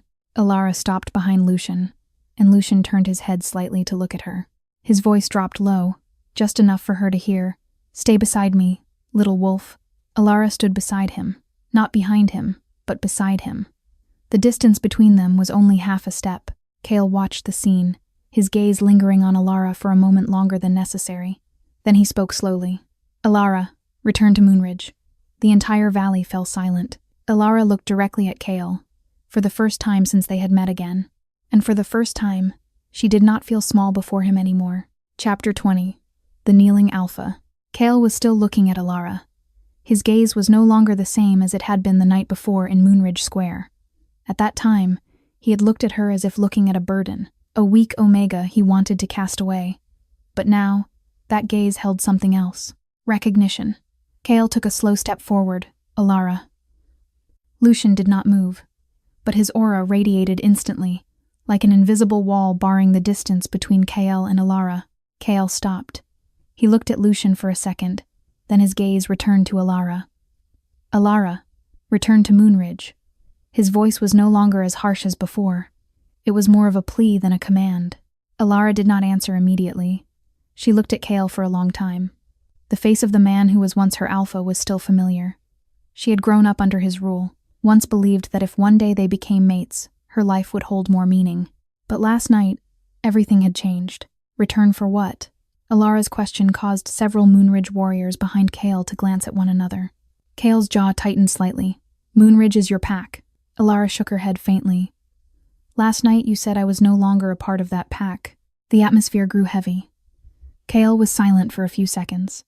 His gaze lowered slightly, then returned to look straight at her. I was wrong. That statement caused several alphas watching from a distance to frown slightly. An alpha admitting a mistake in front of another pack was not something that happened often. Lucian stood still, but his golden gaze still monitored every small change on Kael's face. Kael continued, his voice lower. I did not know the truth. Elara frowned. What truth? Kael looked at her for another second. Then his gaze flickered over Lucian before returning. I did not know you carried such power. A wave of silence spread throughout the valley. Elara laughed softly, but it was not a happy laugh, so if I were still the weak omega you thought I was, you would not be here. Kael did not answer. His silence was the answer itself. Lucian tilted his head slightly. His gaze cooled a bit. Elara has asked a very reasonable question. Kael looked at Lucian. This is a matter between Moonridge and my people. Lucian spoke very calmly. She is no longer your person. Kael clenched his fists. She is my mate. That sentence caused the air to tense immediately. Several Ironfang warriors behind Lucian instantly straightened their backs. Lucian said nothing for a few seconds. Then he looked straight at Kael. You rejected your mate bond before the entire pack. Kael replied instantly. The mate bond still exists. Lucian laughed very softly. Do you truly think so? Kael looked at Elara. You still feel it. Elara was silent. Her old mate bond with Kael had been shattered that night. She remembered clearly the pain when the link between them was severed before the entire pack. She looked at Kael. No. Her answer fell into the valley like a heavy stone. Kael froze, and Elara continued. You broke it. Kael said nothing. His gaze darkened for a second. Then something happened that no one in the valley predicted. Kael took one more step, and then he knelt. The knees of the Moonridge Alpha touched the stone ground. The warriors behind him immediately stirred in commotion. A few even took a step forward by instinct, as if unable to believe the sight before their eyes. an alpha kneeling before an omega he had once rejected. Kael bowed his head lower. I was wrong. His voice was deep and hoarse. Elara, please return. The entire valley fell silent. Lucian said nothing, but his golden gaze shifted to Elara, because now the decision lay with her. Chapter 21. The Downfall of Lyra. Elara looked at Kael for a long time, the pain from the night before no longer lingering in her heart. There was no hope left either, only a strange sense of calm. You want me to return because of me? She paused for a second. Or because of the power you think I possess? Kael raised his head. His gaze met hers. I do not know everything that is happening. His voice was lower. But I know one thing. He slightly tightened his grip on the stone ground. Moonridge needs you. Several alphas, observing from a distance, exchanged brief glances. Lucian said nothing. He stood still beside Elara, like an unshakable wall. Elara shook her head faintly. Moonridge never needed me. Her words caused Kael's gaze to falter. Elara, you want me to return, she continued, her voice still calm. But do you know why I have been weak all these years? Kael frowned. What do you mean? Lucian tilted his head slightly. His golden gaze flickered over Kael before returning to Elara. He did not speak, but that silence was like a gesture of permission. Elara looked directly at Kael. I have been poisoned. The sentence fell into the middle of the valley like a blade, and the Moonridge warriors behind Kael immediately stirred in commotion. Impossible. Poisoned. Kael stood up abruptly from the ground. His gaze sharpened instantly. What are you saying? Lucian spoke for the first time since Kael had knelt. The healers of Ironfang have examined her blood. His voice was deep and cold, diluted wolfsbane. Kael froze. Elara continued. For many years. The air around them suddenly grew colder. Kael shook his head slowly. No one in Moonridge would do such a thing. Elara looked at him. Lyra. As soon as that name was uttered, a wave of reaction spread throughout the Moonridge warriors. A few looked at each other. Others turned toward Kael. Kael stood motionless. You are accusing the future Luna of Moonridge, Elara said softly. She often brought me drinks. A memory flashed in her eyes. She always said an Omega should not train. She always said it was normal for me to be weak. She looked straight at Kael. She needed me to be weak. Kael clenched his fists. A few Moonridge warriors behind him began to whisper. Lyra. She was always near Elara. Lucian took half a step forward. His golden gaze stopped on Kael. You are the Alpha of Moonridge. His voice was cold as stone. You did not know what was happening in your own pack. Kael did not answer immediately, but the expression on his face had changed, because a memory had just appeared in his mind. Lyra. The times she laughed when Elara failed in training. The times she said an Omega should not be near the warriors. The times she was the one who brought water to Elara. Kael turned his head toward his warriors. Where is Lyra? No one answered immediately. Then a young warrior in the back spoke softly. Alpha. She did not come with us. Silence fell upon the valley. Lucian spoke quietly. How interesting. Kael turned back to look at him, and Lucian continued. The only person who could explain everything is not present. Elara looked at Kael. Do you still want me to return to Moonridge? Kael did not answer, but this time, his gaze was no longer as certain as before. Chapter 22. The Battle at Ironfang Gates. The air before the Ironfang Gates remained taut with tension after the name Lyra was uttered. Mountain winds swept through the vast rocky valley, carrying a heavy silence between the two groups of warriors.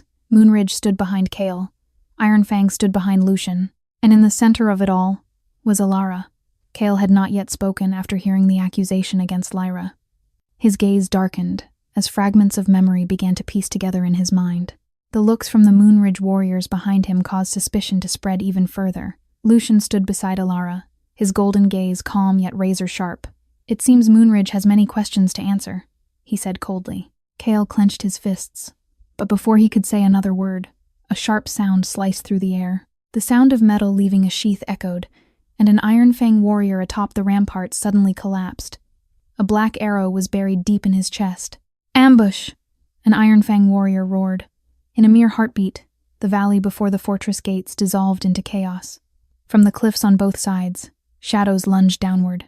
Not Moonridge, not Ironfang, but another group of warriors, rogues, wandering wolves who belonged to no pack. One of them snarled as it leapt from the mountainside. Kill her. Lucian's gaze shifted instantly. Their target was not Ironfang, nor Moonridge, but Elara. A rogue wolf shifted midair, its massive dark gray body hurtling straight toward her. Lucian moved immediately, behind me. Before Elara could even react, Lucian had stepped to the front. His body began to shift, bones snapping into place, muscles stretching. In a few short seconds, where Lucian had stood, a human no longer remained. A colossal black wolf stood in the middle of the rocky valley, larger than any wolf of Moonridge, larger even than Alpha Kael. Its golden eyes blazed like fire in the dark. "Alpha King," the black wolf growled. The sound reverberated throughout the valley, causing several rogues to falter for a split second, but they pressed on. The battle erupted. Ironfang warriors shifted into wolves and lunged into the fray. The Moonridge warriors did not stand idle either. Though they had faced Lucian moments before, they were still werewolves, and rogues were forever the enemy of all packs. A rogue lunged at Elara from the left. Kael saw it. Elara. He charged forward, but Lucian's black wolf was faster. Lucian leapt straight at the rogue in midair. The two massive bodies collided with a heavy thud. The Alpha King's black wolf pinned the rogue to the ground, white fangs flashing as he bit directly into the opponent's throat. Blood splattered onto the stone, and the rogue went still, but the battle was not over. From behind, another rogue had already lunged. This time, it aimed directly at Elara. She saw it, but it was too fast, too close. Lucian was still being surrounded by 3 other rogues. Kael was also engaged with 2 other wolves. No one was close enough to block the strike. The rogue wolf snarled as it lunged toward her, the distance closing to just a few paces. And right then, a roar erupted. Not from Lucian, not from Kael, but from within Elara. In her mind, the silver wolf opened its eyes. Its roar resonated like thunder. A surge of silver energy exploded from Elara's body, silver light spreading across the valley like a tidal wave. The lunging rogue was hurled from the ground as if it had just slammed into an invisible wall. It flew across the stone floor before crashing violently against the cliffside. The entire valley fell silent for a brief second. The alphas, the warriors, all of them felt that power. Silver light still shimmered around Elara, reflecting off the stone surface. A Moonridge warrior whispered, "Moon Goddess." Lucian turned his head. His massive black wolf looked straight at Elara, its golden gaze filled with recognition. Elara stood in the middle of the valley, her breath coming in gasps. She did not fully understand what she had just done, but the silver wolf in her mind had awakened a step further. Lucian stepped before her, the giant black wolf standing as a shield in front of Elara, as the remaining rogues began to retreat. One of them looked at her with eyes full of terror, Lunar Queen. Then they turned and fled into the mountain forests. The battle ended as quickly as it had begun, but the silence that followed was even heavier than before, because now every alpha in the valley had seen it, the silver power, and for the first time, no one doubted that Elara was not just an Omega. Chapter 23. The Rise of the Lunar Queen. The last of the rogues vanished into the mountain forests. The wind still whistled through the cliffs, but no one from either pack uttered a single word. The Ironfang and Moonridge warriors stood motionless, their gazes all directed toward the same place. Elara, the silver light that had just exploded, still reflected faintly on the stone ground around her. It was no longer as blinding as before, but its afterglow still made the surrounding air vibrate in an almost imperceptible way. Lucian still stood before her. The Alpha King's massive black wolf turned its head back to look at Elara. His golden eyes darkened, as if confirming what his instincts had known for a long time. Then his body began to change. Bones shifted, muscles contracted, and within seconds, Lucian had returned to human form. A warrior's cloak draped over his shoulders as he stood in the middle of the valley, his golden gaze never leaving Elara. "Are you injured?" His voice was deep, but this time softer than before. Elara shook her head slightly. Her breathing had not yet fully stabilized. "I do not think so." She looked down at her hands. They were no longer glowing, but the sensation within her body had changed. Deep in her mind, the silver wolf was still there. It was no longer just a blurred image. It was awakening, larger, clearer. An alpha behind Kael whispered, "She did that." Another spoke even more softly, "Silver wolf." Those whispers gradually spread among the Moonridge warriors. Kael stood frozen in the middle of the valley. His gaze remained fixed on Elara. He had seen it all. The rogue wolf being hurled away, the silver light spreading out, a power he had never witnessed in his life. And in a moment, a cold truth struck him. Last night, he had rejected this woman. Lucian turned his head to look around the valley. His gaze swept over the Moonridge warriors, then stopped on Kael. Now, Lucian spoke slowly, I think everyone understands what is happening. No one refuted him. An alpha from Ironfang stepped closer, his gaze still glued to Elara. That is not the power of an Omega. Lucian nodded slightly. No, his golden gaze returned to Elara. It is the power of the Lunar Queen. That statement echoed through the valley like a proclamation. No one from either pack objected because they had all seen it. Elara shook her head slightly. I am no one's queen. Lucian looked at her. Perhaps you are not ready. He spoke calmly. But your power does not care whether you are ready or not. Elara remained silent, the mountain wind blowing a bit harder, making her hair flutter lightly behind her. A Moonridge warrior knelt down quietly. Not before Lucian, but before Elara. Another followed, then another.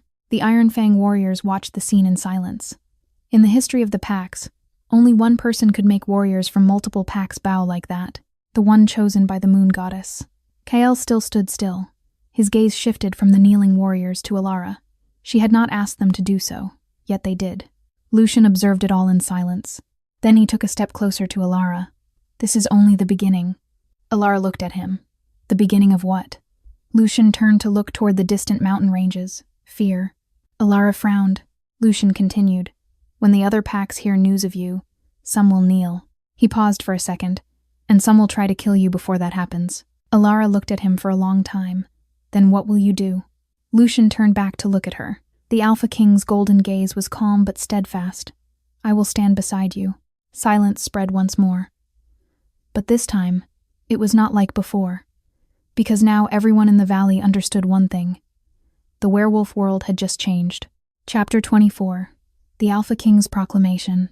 The silence stretched on. Finally, an Alpha of Ironfang took a step forward. Alpha King, he said slowly.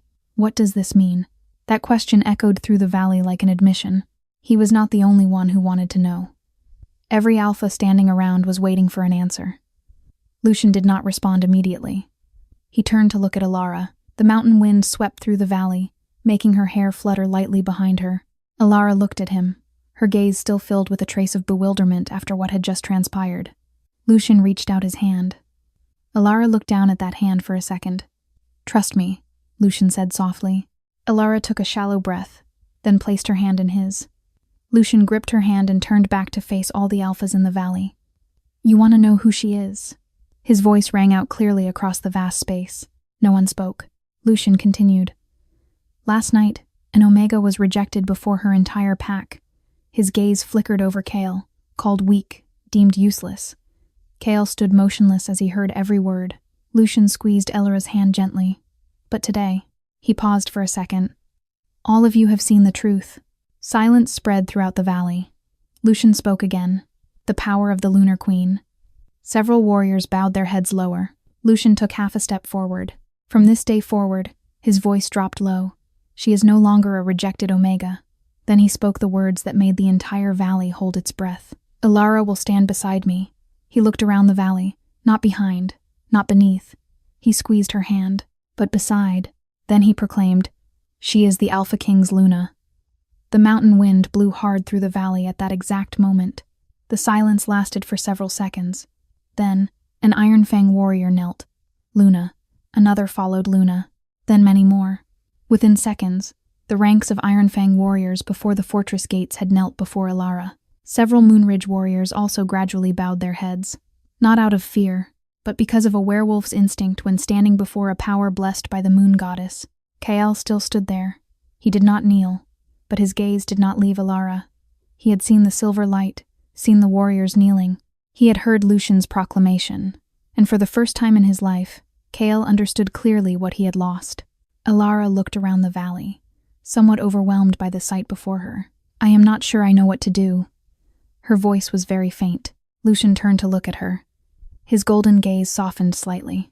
You do not need to know right away, he said quietly. But from now on, you will not stand alone anymore. Elara looked at him. In that moment, the sound of the wind, the clinking of armor, and the footsteps in the valley seemed to vanish. Only the tiny distance between the two of them remained. Lucian tilted his head slightly, his voice dropping low enough for only her to hear. I told you. A very faint smile flickered at the corner of his lips. Little wolf, you were born to stand up, not to kneel. Chapter 25. The Werewolf Queen. The valley before the Ironfang gates gradually fell into stillness after Lucian's proclamation echoed among all the packs. The Ironfang warriors rose from their kneeling positions, but their gaze had shifted. No longer was there scrutiny or doubt, only respect remained. The Moonridge warriors began to retreat. No one spoke loudly, no one caused a commotion, but the atmosphere among them was entirely different from when they had arrived. Kael lingered for a moment longer. He looked at Elara, no longer with arrogance, no longer with power. There was only the heavy silence of a man who had realized his mistake too late. Moonridge has lost you, because of me, Kael said softly. Elara looked at him for a second. There was no hatred in her eyes, only a composure that Kael had never seen in her before. Moonridge never truly saw me, she answered gently. Kael said no more. He turned, walking toward his warriors, and for the first time since becoming an alpha, Kael left the battlefield without a victory. The valley grew empty as Moonridge vanished behind the distant mountain ranges. The Ironfang warriors also began to depart at Lucian's command. No one spoke, but they knew the moment that had just transpired would be recounted in the history of the packs. The Lunar Queen had returned, and the Alpha King stood beside her. Night fell quickly over the northern mountains. Ironfang's Citadel radiated a warm firelight amidst the cold stone region, but on the highest rampart of the fortress, only two people stood beneath the starlit sky. Lucian and Elara. The night wind blew through Elara's hair as she looked down at the vast valley below. The stone paths led far away, reaching the dark forests at the foot of the mountains. The werewolf world lay out there, and from this day forward, it had changed. Lucian stood beside her, silent. He did not break the stillness. Elara finally spoke. I am still not used to people kneeling before me. Lucian laughed softly. You will get used to it. Elara shook her head slightly.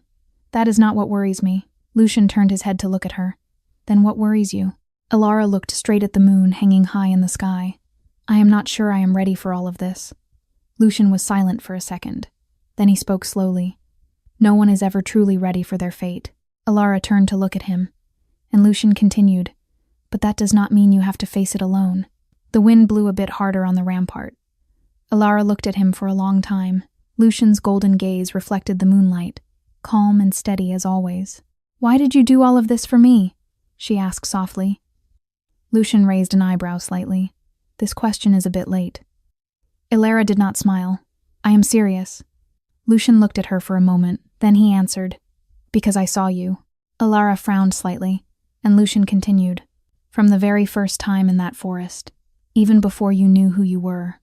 He took a step closer to her. I knew you were not the Omega Moonridge thought you were. Elara exhaled softly. You were the only one who thought so. Lucian shook his head slightly. No. He looked straight into her eyes, just the only one who said it. A gentle silence fell between them. Elara felt a familiar sensation begin to spread through her chest. It was not the pain of the old, shattered mate bond. This feeling was different, warm, peaceful. The silver wolf in her mind stirred slightly, not growling, not wary. It was calm, as if it had found where it belonged. Elara looked at Lucian, realizing it at the same moment. Lucian. He tilted his head slightly. What is it? Elara took a slow breath. I think I can feel something. Lucian watched her intently. What? Elara placed a hand on her chest. It is not like the previous mate bond. She spoke softly. But it is here. Lucian said nothing for several seconds. Then he spoke very quietly. I feel it too. Elara looked at him, slightly surprised. Lucian continued. Since you stepped out of the Ironfang gates today, the night wind blew between them. Elara felt her heart beat a little faster. Perhaps, she said softly, the moon goddess has another plan for me. Lucian's lips curled into a faint smirk. Perhaps so. Elara looked at him for a few more seconds. Then she stepped closer. The distance between them was so small she could feel the warmth from his body in the cold night wind. Lucian did not retreat, nor did he say anything. Elara reached up to lightly touch his face. Thank you, she whispered. Lucian frowned slightly. For what? Elara gave a tiny smile. For seeing me, when no one else did. She paused for a second, for giving me a home, when I had nowhere else to go. Her gaze softened, and for standing beside me even before you knew who I was. Lucian said nothing, but his golden gaze softened. Elara did not wait any longer. She pulled him down and pressed a kiss to his lips. It was not a brief kiss, but a long and deep one, carrying all the emotions she had never had the chance to utter. The night wind blew harder around them, but Lucian did not move. One of his hands circled her waist, pulling her closer. The silver wolf in Elara's mind lifted its head slightly. Somewhere deep within their instincts, a new bond began to form. When they pulled apart, Elara rested her forehead against his. Lucian laughed very softly. "So my lunar queen has finally decided." Elara looked at him. "Not your lunar queen," she said softly. "Just Elara." Lucian shook his head slightly. "No." He touched his hand to her cheek. "Elara, my Luna." Under the moonlight that night, upon the high stone walls of Ironfang, a story that seemed to have ended was actually just beginning.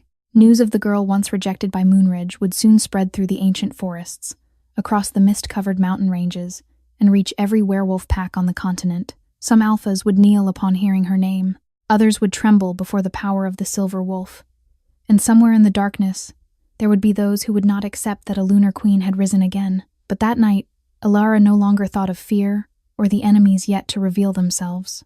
She simply stood beneath the moonlight, feeling the warmth of Lucian's hand in hers, knowing that the path ahead, no matter how long, she would not walk alone.